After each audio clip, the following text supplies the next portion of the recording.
한국 대통령이 회개하지 않는 행동이 위기에 처해있다.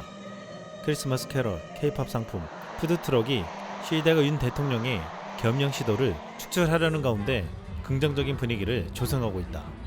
재밌는 사실, 김정은은 한국 대통령이 자신보다 더 미쳤다는 걸 알고 쓰레기 풍선을 보내는 것을 멈췄다. 한국에서 벌어진 비상경과 탄핵 시위에 대해 미국과 영국 등 민주주의 선진국에서 놀라운 관심을 보이고 있습니다. 그동안 수많은 나라들에서 비상경과 탄핵이 벌어져 왔지만 아시아 민주주의 모범국 한국에서 벌어진 사건은 이들에게 다르게 여겨지고 있습니다. 영국 더 가디언은 지난 11일 한국의 시위대가 캐럴과 푸드트럭에서 K-팝 히트곡을 틀면서 정치적 시위가 심각할 필요가 없다는 것을 보여주고 있다고 보도했습니다. 한 한국 시위대 여성을 인터뷰하며 우리는 콘서트에서 응원봉을 사용하는데 여기서는 왜 안 될까요? 저는 K-팝을 지지하지만 민주주의도 지지합니다. 라는 말을 전했습니다. 이번 한국 탄핵 시위에서는 K-팝과 응원봉으로 이렇게 시위할 수 있다는 새로운 방식을 보여줬는데 크리스마스 시즌을 앞두고 캐럴송 텔레스 나비다를 개사한 탄핵이 다비다가 폭발적인 인기를 끌고 있습니다. 영국 매체도 이같이 한국에서 캐럴송을 개사해서 시위송으로 부르는 현상에 대해서 놀라워했습니다. 국내에서 개사한 캐럴송을 탄핵 캐럴이라고 부르고 있는데 탄핵이 다비다를 듣고는 개사 미쳤네. 역시 해악의 민족 최고네요.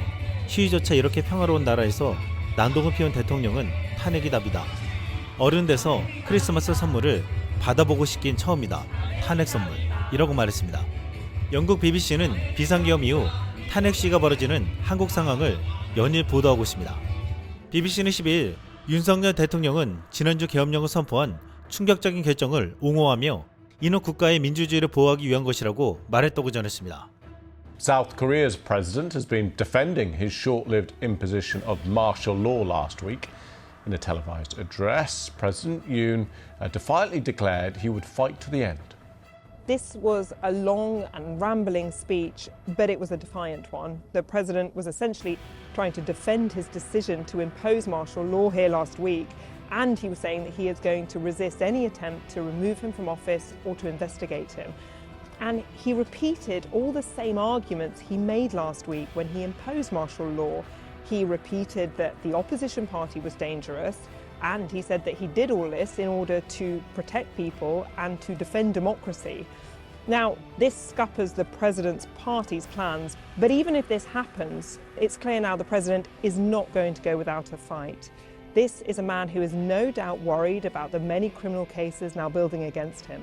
He is a prosecutor, he knows the law well, and it seems that he has decided that he would rather be impeached, fight this in court, defend himself, than go quietly and risk being convicted. 이런 보도에 영국인들은 지대한 관심을 가지고 있는데 윤석열 대통령이 자신의 행동에 당위성을 부여하며 탄핵에 당해도 끝까지 싸우겠다고 하자 이런 반응을 보였습니다. 더 깊은 구멍을 팠다. 윤은 말했다. 나는 굳건히 서 있을 거야.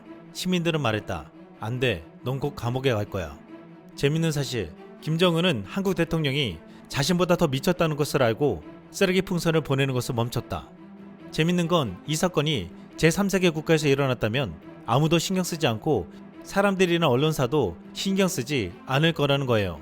하지만 한국에서 이런 일이 일어났으니 서양과 동양의 K-팝 팬들이 모두 모여서 명예로운 한국인들을 지키려고 나서는 거예요. 댓글에서 보이듯 영국이나 유럽의 많은 이들이 유독 관심이 많은 것은 K-팝, K-드라마 팬들이 많기 때문이라고 했는데 이들은 한국을 사랑해 한국인들의 명예를 지켜주려 한다고 했습니다. 전 미국 국방부 국제안보 담당 차관보 조세프 에스나이는 이번 한국에서 벌어진 비상겸 사태 이후 탄핵 시위에 대해서 말하면서 한국의 소프트 파워의 힘을 보여줬다며 이렇게 말했습니다. There's one country soft power I want to comment, South Korea. South Korea's soft power outsized its hard power. And its culture such as TV, K-pop, music, take the world by storm. So what's your take on South Korea's soft power? Well, South Korea has done very well. You look all the way back to the 1960s again.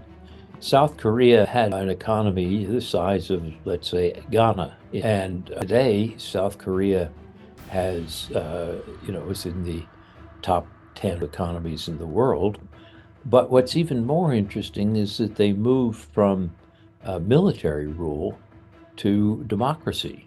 And if you add to that, then not only the attractiveness of South Korea's success and its democratic success, if you add to that the attractiveness of South Korean popular culture, K-pop and so forth, there are a lot of people who admire and are attracted to South Korea.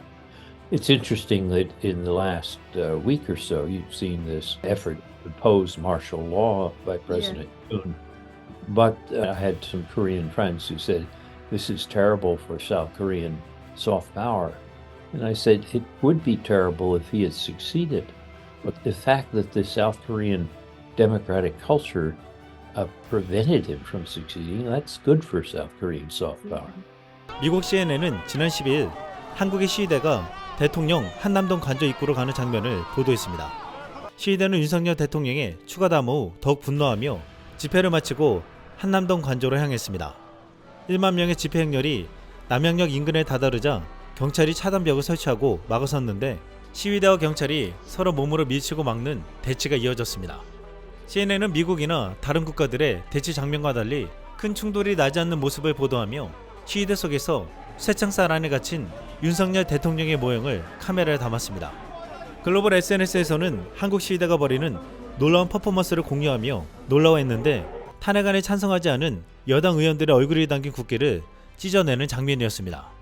해외 네티즌들은 미쳤다라고 말할 만큼 놀라워했는데 한 해외 네티즌은 이 장면을 보고 여당과 윤석열에게 강력한 메시지를 보낸다라고 말했습니다. 경제학 미래학 분야의 세계적 석학으로 꼽히는 프랑스의 자크 아탈리는 최근 계엄 사태를 막은 시민의 힘이 놀랍다고 말했습니다. 아탈리는 계엄이 선포된 3일 밤 국회 앞으로 달려가 필사적으로 저항한 한국 국민들이 독재를 막는 성공을 거뒀다며 하지만 아직 끝나진 않았다며 끝까지 민주주의를 소화하는 싸움을 계속해야 한다고 했습니다. 그러면서 비상계엄이 선포됐다가 해제됐는데 한국 민주주의에 어떤 영향을 주는지에 대해서 묻자 잘 해결되면 국민이 쿠데타에 저항할 수 있다는 사실을 세계에 보여줄 수 있다. 민주주의를 강화할 수 있다고 생각한다. 다만 아직 어찌 될지 잘 모른다. 축구 경기를 치면 지금은 전반전과 후반전의 사이다. 경기 중간엔 최종 결과를 알 수 없다. 이제 경기에서 이기는 것은 선수들의 몫이다 라고 말했습니다. 아탈리는 한국의 민주주의가 성공하면 전 세계에도 이익이라며 한국에서 민주주의를 잃어서는 안 된다고 말했습니다. 이번 주 탄핵 표결이 있는 토요일에 한국에서 거대한 인파가 시위를 벌일 것으로 예상되는데 지금 촛불 대신 응원봉이 새로운 시위의 아이콘이 되면서 너나 할 것 없이 구입에 나서고 있습니다. 응원봉을 무상으로 대여해주겠다는 글도 나오고 있고 딸 노릇하기 힘들다며 아빠를 위해 특수한 응원봉을 제작하고 있다는 글도 올라오고 있습니다. 심지어 뽀로로, 조용필 응원봉도 등장하고 있습니다. 해외에서는 한국 시위의 응원봉은 비폭력연대의 상징이라고 말하고 있습니다. 또한 한국 탄핵 시위에 고무된 전 세계의 교민들도 한국 국민들과 연대하겠다고 말하고 있습니다. 그동안 해외에서도 한국에 대해 큰 자부심을 가지고 살았는데 대통령 한 명이 이 모든 것을 망쳤다며 탄핵 시위를 지지하고 있습니다. 지금 캐나다 오타와는 영하 20도가 되고 있지만 현지 교민들이 주말 강추위 속에서도 모여 시위를 할 것이라고 했습니다. 한 해의 네티즌은 이번 탄핵 시위와 함께 탄핵이 통과되고 결국 윤석열 대통령은 물러나게 될 것이라면서 이렇게 말했습니다. 한국인은 진정한 이상적인 평화 시위를 한 번이 아니라 두 번이나 보여줬으니 노벨 평화상을 받아야 합니다. 이상 쓸망이었습니다.